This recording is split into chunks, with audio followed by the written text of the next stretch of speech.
Yo, what up people, it's your boy the Laugh King coming at you with a quick video. And in this video I'm going to talk about the gameplay deep dive trailer. I have it right here on my screen and I have it at a slower speed just to go through everything. So let's get to it. They actually got some good stuff in this trailer that they're pushing to, you know, make the gameplay a lot better. So let's get to it. So it's the gameplay deep dive. It's at a slower speed, so just so we can keep up with everything that's going on. Last chance puck movements, which is something that a lot of hockey fans wanted in the game. And then they got these two new X factors in the game. But the last chance puck movement, this is something that's good for gameplay. As you can see, he gets bumped and he's still able to make a play. He gets bumped, you can still put it on the net. And what I like about this feature is that it does, see, they're showing NHL 22. You can just hit a guy and he just gets bumped off the puck. Like right here, Sidney Crosby, one of the best puck carriers in the game, he just gets bumped and he loses the puck. That doesn't happen in real life. They have to literally double team him. So he's going to be very overpowered in this game. So he gets bumped and he loses the puck. So now he gets bumped here and he's still able to put it on the net. Hopefully it's not that easy to score with it, but it's just a trailer. So, and even right here he gets bumped and he's still able to keep the puck. One thing about hockey though, you always want to keep the puck deep in the zone. So if you get bumped and you're able to still, even if you can't put it on the net and you're still able to put it deep somewhere behind the net, it keeps your team in control of the play. So even right here on defense, let me back it up. Right here on defense, well, he's on offense, so the defense got to him, and he's still able to make a play to keep the puck deep in the zone. And that's one thing that you want to do in hockey. So this is a very good addition. He gets bumped, he's still able to make a play. So this is the big feature that they're pushing. They're showing some mocap stuff here, which is great. A lot of falling down animations. This is one thing I wish a lot of other sports games would do.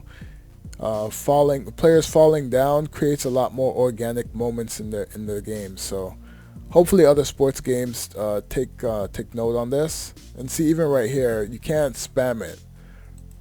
Right, so you see right here, you cannot spam it. So he gets bumped and he's still trying to make a play, but Carlson is still in front of him and he's trying to make a play. Don't mind the clipping, because that's gonna happen. But he misses the puck, so he's not able to spam it. So even if he gets hit and he doesn't have proper position, he's not able to make a play on the puck. So this is a very good addition in the game. We'll see how it's balanced out. So now they're talking about strategies, which is something that needed a huge upgrade, especially on the power play, because most of the time in old NHL games, they would have players going, they would leave the front of the net, the slot area, and they would actually go to the corners. So, and they would leave, you know, the back end, the weak side, wide open. So here he's able to get a pass through and the goalie was able to make a save. So now you see here on offense, you have a guy in the middle here and you have a guy guarding him, and they keep the formation. That's one thing that we need to do in NHL, is keep the formation. He's able to get the puck across to number 81 and he gets a shot at the net. But the goalie's there, they're able to recover. So they have different penalty killing formations, a 1-1-2, which is good because you have players in the middle of the ice at all times. So even if the puck goes to the back, you might have, you know, one of these defenders go back there. But the whole purpose of the power play is to protect the net. So hopefully this feature works as intended and you're able to, you know, play properly on defense and keep formation. So even right here they show it. You have 1, 1, and then you have 2.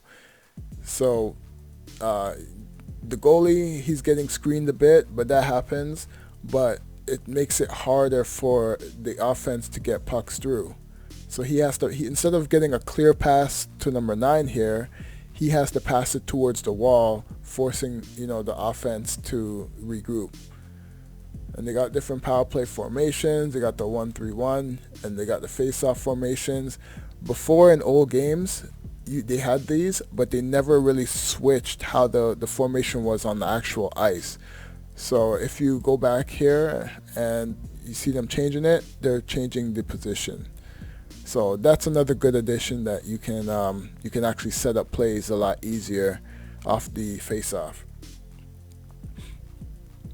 And this is a feature right here, roles. They actually had it in FIFA, and they brought it to NHL. So you have roles, and you can pretty much assign a role to, I guess, 3 different players on the ice for power plays. So you can see that he's making switches. So who's ever on the I guess it's whoever's on the line you can cycle through.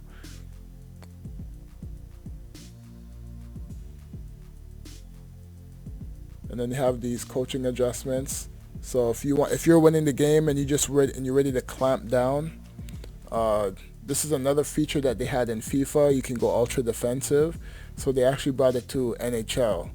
So you got lockdown defense. If you want to accept it, you can press up, or you want to decline it, you can press down. So these are very good additions. We'll see how they play out in the actual game. So now if you want to pull the goalie here, instead of pressing the 3 buttons that you have on the controller, if there's like a minute left in the game or whatever, you can actually do that. It'll come up and you can just accept it. If you want the same thing with lockdown defense, same thing with push for offense. If you're losing and you want to, make a final push to try to tie the game up, you can do it. I'm pretty sure this was the stuff that the AI already had in the game, but now the user has access to it now, 100%. So now they got the X factors. Trevor Zegras, he got his zone ability where he can just throw it up over the net. That's the Michigan right there. And so now, you can throw it over the net, and then you can pretty much, bat it in the net. And then Sarah Nurse got her relentless ability.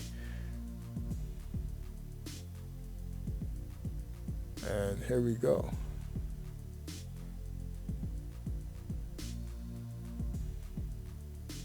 Showing a bunch of goals, artificial intelligence, how they made the goalies a lot better in the game. That's usually a goal in NHL.